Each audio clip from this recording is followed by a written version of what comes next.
Inflation is one of the hottest topics in the US political discourse. As the issue pertains to all citizens, politicians try to criticize each other and win the public's attention. And my goal is to find out why inflation is so high in America and why I feel US in deep trouble. Before diving into the subject, consider subscribing to the channel if you want to be well informed on the most relevant economic topics in the world. For a broader context, we need to look at the inflation dynamics of the US for the last year. On this graph, you can see how monthly inflation has been increasing. Within 2 years, from December 2019 to December 2022, the annual inflation rate has skyrocketed. In 2020, it was 1.2%. In 2021, 4.7%, and in 2022, 8%. Thus, every American citizen must pay more for the goods they buy now than 2 years ago. According to the Statista Research Department, the CPI, or the Consumer Price Index, the primary measure of inflation, will significantly increase in 5 years. For example, in 2022, the CPI was over 291. However, by 2027 it will increase to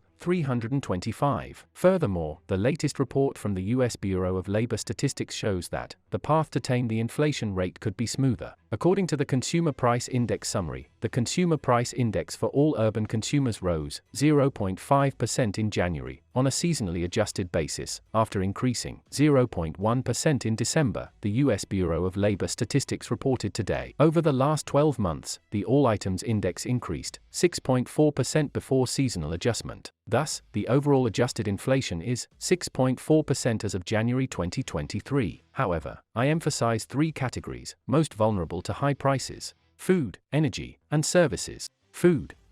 The report says that food at home and food away from home cost 10% more than 12 months ago. The cereals and bakery products index rose 15.6% over the 12 months ending in January. The remaining major grocery store food groups posted increases ranging from 7.2% to 14%. The index for food away from home rose 8.2% over the last year. The index for full-service meals rose 8.1% over the last 12 months, and the index for limited-service meals rose 6.7% over the same period.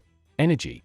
Energy is one of the crucial categories, influencing the prices of other products and services. The energy index rose 8.7% over the past 12 months. The report says the gasoline index increased 1.5% over the span. The fuel oil index rose 27.7% over the last 12 months. The electricity index rose 11.9%, and the index for natural gas increased 26.7% over the same period. Eventually, it becomes unsurprising that transportation services are almost 15% more expensive than 12 months ago. Plus, shelter prices have increased by almost 8% in the last 12 months. And because shelter, food, and energy are primary categories in the Consumer Price Index, accounting for more than half of the entire index, the inflation rate looks logical. In case one doubts the accuracy of the data, it should be noted that prices are collected each month in 75 urban areas across the country from about 6,000 housing units and approximately 22,000 retail establishments like department stores, supermarkets, hospitals, filling stations, and other types of stores and service establishments. With that official data being established, let's focus on the main questions. Why is inflation so high in the US, and what is done to decrease it? What caused the inflation? Economists name the mismatch between global supply and demand as one of the problems that cause inflation. During the pandemic, households in the US have been consuming less. However, after the lockdowns had been eased, a drastic increase in consumption occurred. For instance, from the second quarter of 2019 to the second quarter of 2020, the most significant decline was in the spending on food away from home, more than 53%. A year later, the picture dramatically changed. People started consuming more food away from home, which increased household spending in this sector by 91.2%. The same diametrical changes occurred in expenditures on alcoholic beverages, entertainment, transportation, and apparel and services. Thus, the sudden decline in demand and increased demand caused high prices of the above goods and services. Apart from consumption habit change, observers mention energy costs as one of the fuels of inflation. According to Forbes, with the Russian invasion of Ukraine, there has been a significant shakeup in the world's energy supply chain. Specifically, the invasion resulted in Western sanctions on Russia. In this regard, United Nations Conference on Trade and Development, UNCTAD, issued a brief in the summer of 2022 that vividly depicted the global problem. Rising energy prices are accelerating the cost of living crisis and sustaining the vicious cycle of constrained household budgets, increasing food and energy poverty, and increasing social unrest. And although, in the second half of 2022, oil prices declined, in the first half, they were extremely high, almost reaching $140 per barrel of Brent oil.